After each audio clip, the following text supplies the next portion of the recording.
Alright, so what we're here for is to make a safety video for you guys that are planning to paddle the Great Glen. Blowing a hoolie at the moment here, so we thought it'd be a good day to come out and do it. We're going to move away from here. These are definitely not sensible paddling conditions.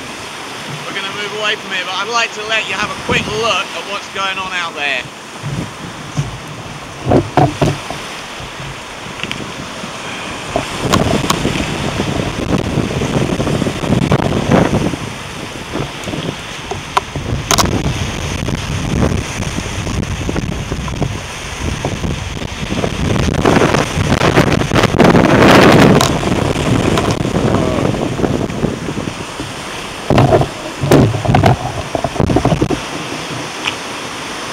Right, that's flying about at 4.7 or 8.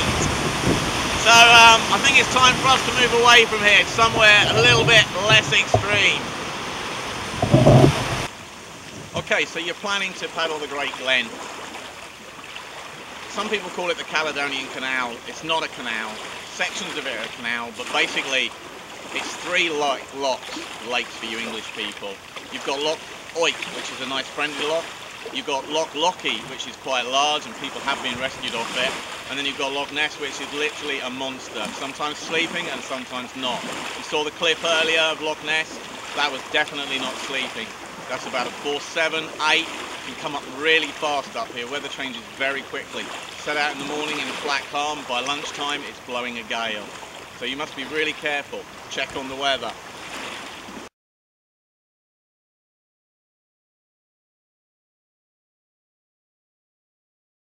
So our first decision if we're going to go out paddling is, do we paddle or do we not paddle? I've been out on the loch before at Foyers, got up in the morning at 7 o'clock. We didn't start paddling until 7 o'clock in the evening. It was blowing, it was really hard, and the good decision was to stay, and we stayed. We ended up paddling in a flat calm. Fantastic paddling into the evening.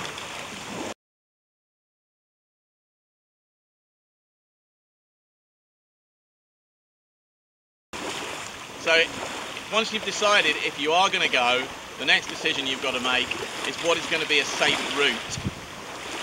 For me, that means staying next to the shore. If you can't step out of the boat and walk ashore, you're starting to get into trouble. If my boat was to capsize, was to get into problems, I'd like to think that I could just get out and walk ashore. And that's what I think you guys should be doing. This isn't aimed at the experts, this is aimed at people that are getting out there and doing it. If you've done a course, if you're a level 5 coach, a level 3 coach, then you have your ways of doing it, and there are many different ways, and many of them are right. Some of them are definitely wrong. And this is just the way that I think will help you guys paddle the Great Glen safely. So we've decided to go. We're going to pick a route. Often that will be to decide to be on one bank or the other bank of a loch, if you can make that choice. Sometimes you can't make that choice. If any doubt, stay on the side that you're on, and if you've got any doubt at all, don't leave the shore. Loch Ness has got a lifeboat on it. It's got a lifeboat on it for a reason. The waves get very big and people do get into trouble.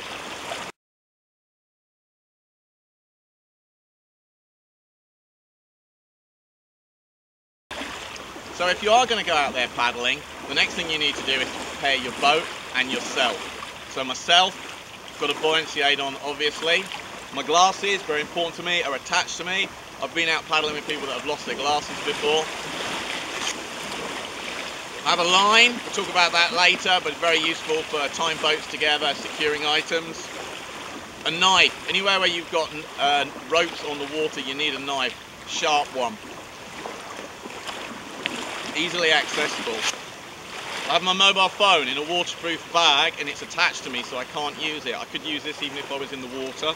I've got a whistle.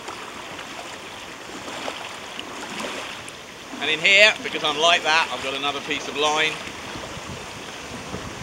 I'm paddling probably like most of you would paddle. Some people paddle in wetsuits, but generally it's not the given thing.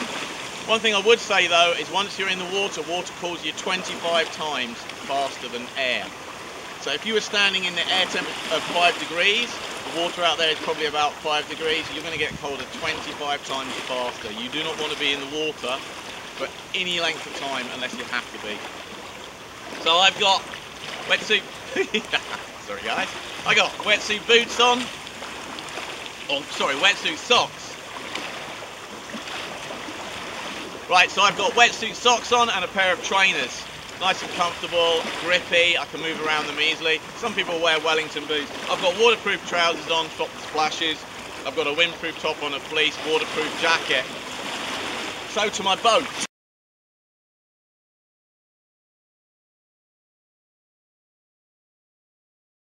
Smiley cameraman. So there's just the two of us here today. We couldn't get anybody else to come out with us, so this is how we're going to set it up as a proper situation. My boat's set up for me to paddle on my own. So okay, safety equipment. First of all, 2 paddles. If I lose or drop one, I've got a second paddle. Second paddle will be put secure into the boat. Got painters, short lines on each end of the boat for securing it. My boat's fitted with buoyancy. I've also tied my barrels in. There are discussions, lots of discussions, and I'm not here to discuss whether you tie kitten or not. My preference in open water is to tie kitten and to have buoyancy. The reason is, if the boat capsizes, it's a life raft. Even full of water, it's still a life raft. If you've got no buoyancy and if all your gear floats free, the canoe will float under the water. It's not a life raft, okay? So with me, I tied in securely. And for tying in securely, that means really securely. You should be able to pick the canoe up, turn it upside down, shake it, and nothing falls out. That's if you're tying it in. So I've tied my gear in. I've got a day bag. Falling over. I've got a day bag. So in here I've got a bit of spare clothes, some food, bits and pieces that I need, because my barrels are going to stay tied up for the trip. I've also got a hat here, keep me warm. The gear that I've got on myself. Now there's a couple of things I bring as an extra. People bring a baler. This is for balers that I see around, this is generally quite a large baler, but for open water this baler is too small.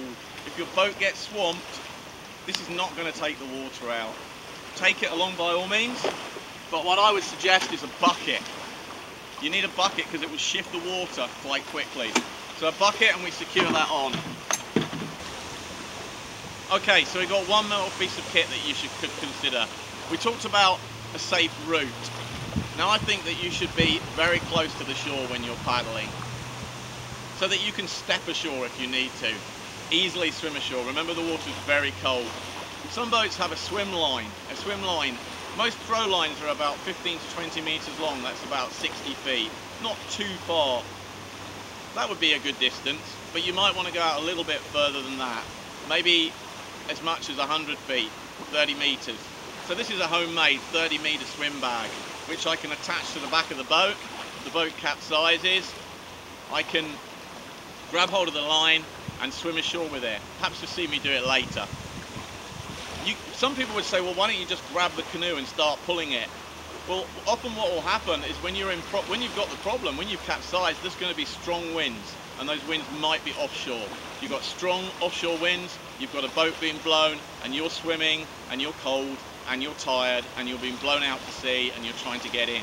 So the idea of the swim bag is you grab hold of that line, and you swim like mad. There's nothing pulling against you, and hopefully you get in before the boat drifts off, and once you're in, you can pull the boat in. So we're going to attach this to the back of our boat.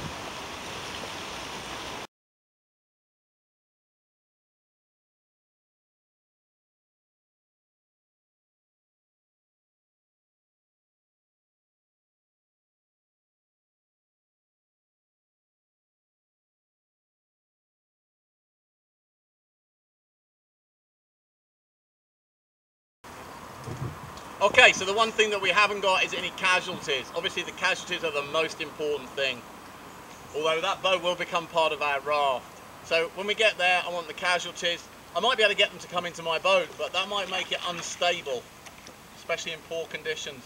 Probably the thing I'll do for them is to get them to both go to one end of my boat and hold on to it.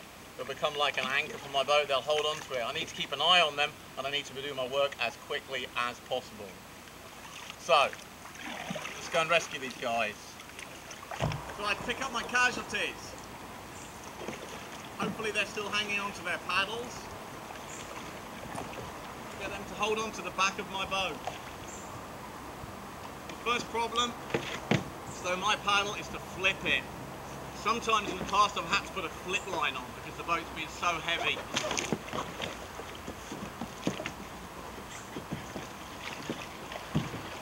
Right, remember this isn't a flat calm, what it would be like if it's gales. So it's going to scoop water up, okay? Now, it's quite full. I need to secure it to my boat.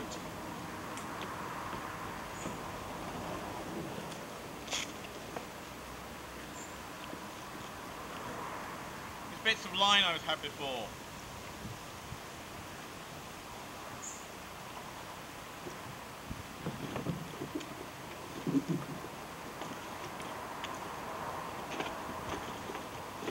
So I secure it.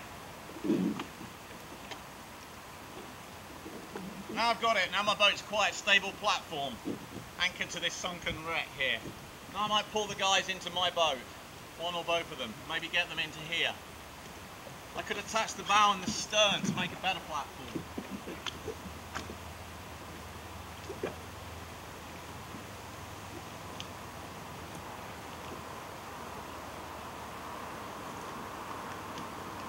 Keep low, keep safe.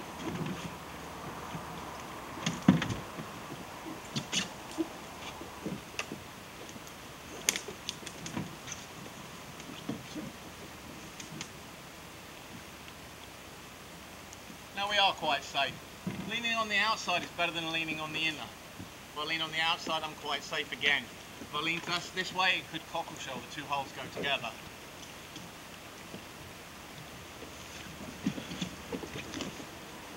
Right, now for the bucket.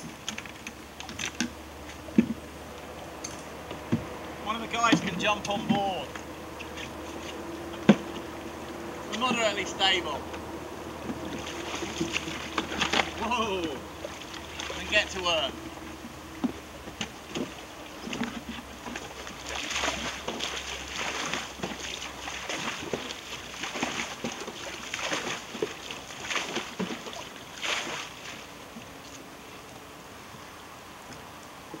Maybe sitting down.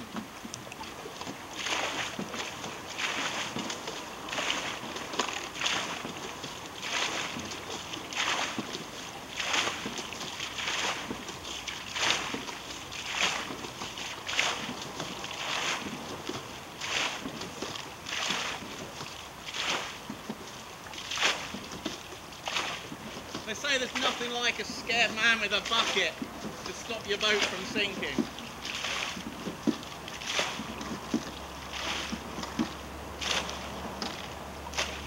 Right, oh, we're drifting offshore. Right, let's bring us back.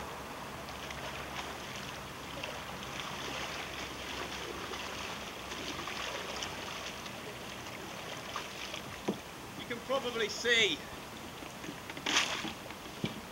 the boat's quite high in the water now, so in quite a quick time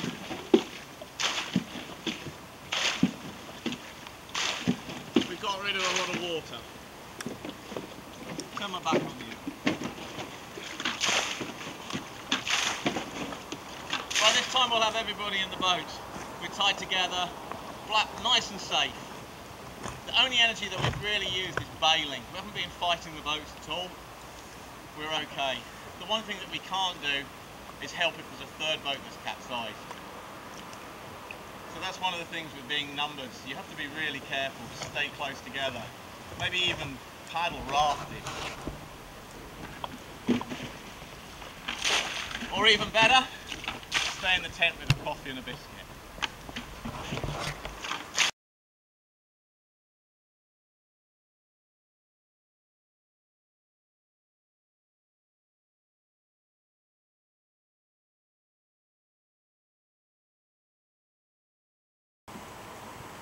Okay, so we're about 20 metres offshore now. I wouldn't want to swim any further than this in poor conditions. Cold, very cold, waves. I really wouldn't want to be much further out than this. So, no wetsuit on. Here we go.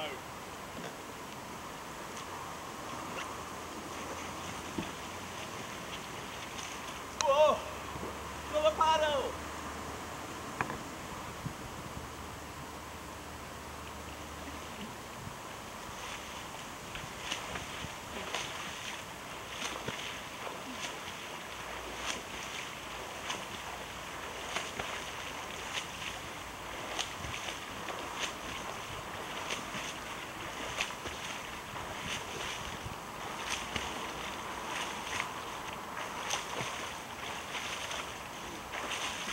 Keep swimming.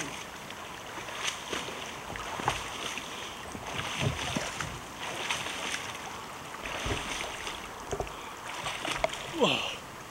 Oh. Now maybe in a real emergency I wouldn't have held onto my paddle. I just want to get ashore and get safe. 2 hands. I've got my boat. Now I can pull it in. Because everything's tied in,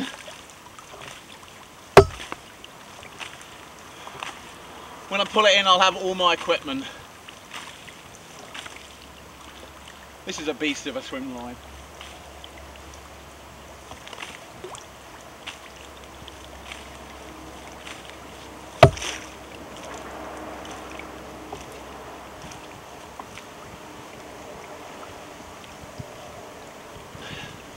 There you go.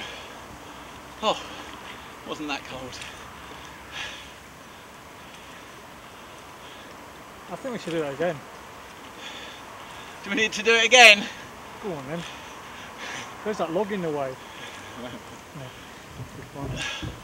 So I've got my boat. Couple of little extra things. Obviously that swim line needs to be tied on really secure. It needs to be able to deploy well. And the other thing, I did mention about having a knife and ropes, but when you use ropes in the boat, make sure there's absolutely no way that any of those ropes get tangled around your legs. Keep the boat nice and clean. Right, I said that water cools you 25 times faster than air. I'm completely soaked through, everything's wet. So what I need to do, get this ashore, get into my dry clothes. Hopefully my friends are safe as well. Cheers.